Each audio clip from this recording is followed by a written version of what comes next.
Candi Gedong Songo merupakan salah satu kompleks candi Hindu tertua di Jawa Tengah yang memadukan kekayaan sejarah, nilai spiritual, dan keindahan alam pegunungan.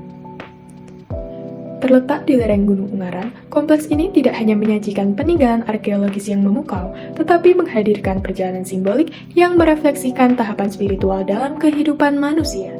Candi Gedong Songo terletak di ujung jalan ke Candi Gedong Songo. Kompleks percandian ini secara administratif berada di Dusun Darum, Desa Candi, Kecamatan Bandungan, Kabupaten Semarang. Kompleks Candi Gedong Songo memiliki luas kurang lebih sekitar 177,24 meter persegi dan berada pada ketinggian sekitar 1325 sampai 1396 mdpl. Akses menuju kawasan ini sudah beraspal dan dapat dilalui dengan kendaraan roda 2 maupun 4. Untuk masuk ke kawasan candi, wisatawan hanya perlu membayar sekitar 10.000 pada hari biasa dan 15.000 untuk akhir pekan. Namun, untuk turis asing dikenakan harga yang berbeda, yaitu sebesar 75.000. Candi Gedong Songo berasal dari kata gedong berarti bangunan dan songo berarti 9. Artinya candi yang berjumlah 9 atau 9 rumah dewa. Meskipun memiliki nama Gedong Songo, bangunan yang telah dipugar dan tampak utuh hanya berjumlah 5 kelompok candi. Kelima kelompok tersebut adalah Candi Gedong 1, Candi Gedong 2, Candi Gedong 3, Candi Gedong 4, dan Candi Gedong 5. Sedangkan Candi Gedong 6 hanya tersisa sebagai tumpukan batu yang telah dikumpulkan, yaitu Candi Perwara. Sisanya Candi Gedong 7, 8, dan 9 masih berupa reruntuhan yang belum tertata. Candi Gedong Songo berada di lereng gunung yang sesuai dengan filsafat Mahameru apabila dewa bersemayam di gunung tinggi. Candi ini merupakan candi Hindu. Ditunjukkan dengan keberadaan berbagai arca bercorak Hindu yang ditemukan di dalam maupun di sekitar struktur candi, meliputi arca Siwa Mahadewa, Siwa Mahaguru, Ganesha, Durga Mahisasura Mardini, Nandiswara, Mahakala, serta Yoni yang berada di ruang utama candi. Candi Gedong Songo memiliki bentuk persegi tanpa ruang teras penerima dan tidak memiliki relief yang berisikan cerita. Bangunan candi terbagi menjadi 3 bagian, yaitu kaki candi disebut Purloka yang melambangkan alam semesta atau kehidupan duniawi. Badan candi disebut Puarloka melambangkan alam perantara, dan kepala disebut Swarloka, dunia atas yang mana tempat para dewa. Terdapat makna filosofis di beberapa bagian candi. Di Candi Gedong 1 terdapat ornamen Kalamakara, sulur tumbuhan serta kepala naga Banaspati di sisi pintu. Rangkaian hiasan ini melambangkan perjalanan hidup manusia dalam menghadapi rintangan yang digambarkan melalui mulut naga. Ukiran Purnakalasa berbentuk pohon dan vas merepresentasikan kehidupan manusia di bumi. Sementara itu, motif bunga teratai melambangkan raja yang mampu menjangkau 2 dunia sebagaimana teratai dapat hidup di air dan di darat. Di Candi Gedong 3, terdapat arca Nandiswara di sisi kanan dengan kendi, serta Mahakala di sisi kiri dengan gada. Keduanya melambangkan menjaga pintu yang memberi jalan bagi yang berniat baik dan menghalau bagi yang berniat jahat. Di sisi utara, terdapat arca Durga Mahisasura Mardini, digambarkan sedang menumpas raksasa Mahesasura untuk mencegah kehancuran dunia. Di sisi timur, arca Ganesha menghadapi arah matahari terbit yang kisahnya berkaitan dengan pertarungan melawan Raja Setan hingga gadingnya patah yang kemudian dipakai sebagai senjata. Ia duduk membawa cawan air sebagai simbol dewa pengetahuan. Di sisi selatan terdapat arca Agastya, seorang resi agung yang dalam kisah India dipercaya menundukkan Gunung Vyasa agar matahari dapat kembali mengelilingi bumi sesuai porosnya. Berdasarkan kajian arkeologis dan geologis, menunjukkan bahwa Candi Gedong Songo dibangun melalui beberapa tahap pada masa yang berbeda. Sejak awalnya diperkirakan muncul sejak abad ke-8 pada masa kerajaan Mataram kuno dari dinasti Sanjaya yang menganut agama Hindu. Kemudian berlanjut hingga abad ke-15.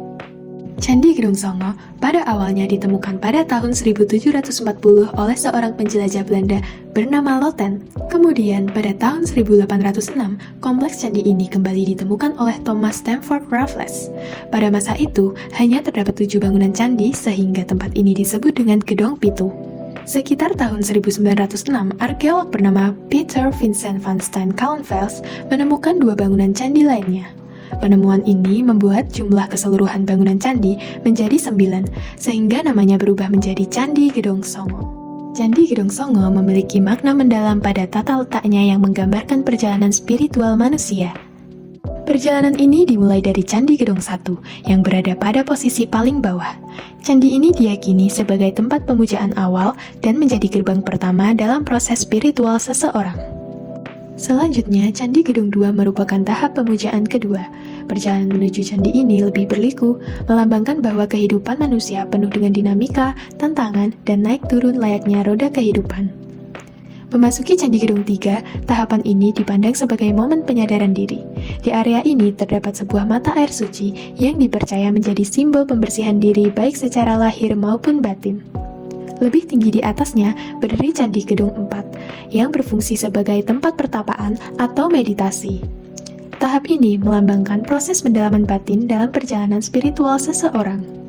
Pada puncaknya, terdapat Candi Gedong 5, tahap akhir yang menunjukkan tingkat spiritualitas tertinggi setelah proses penyucian dan pertapaan. Filosofi ini menggambarkan bahwa semakin tinggi seseorang melangkah, semakin suci pula perjalanannya, hingga akhirnya mencapai kebebasan dan kembali kepada Sang Pencipta.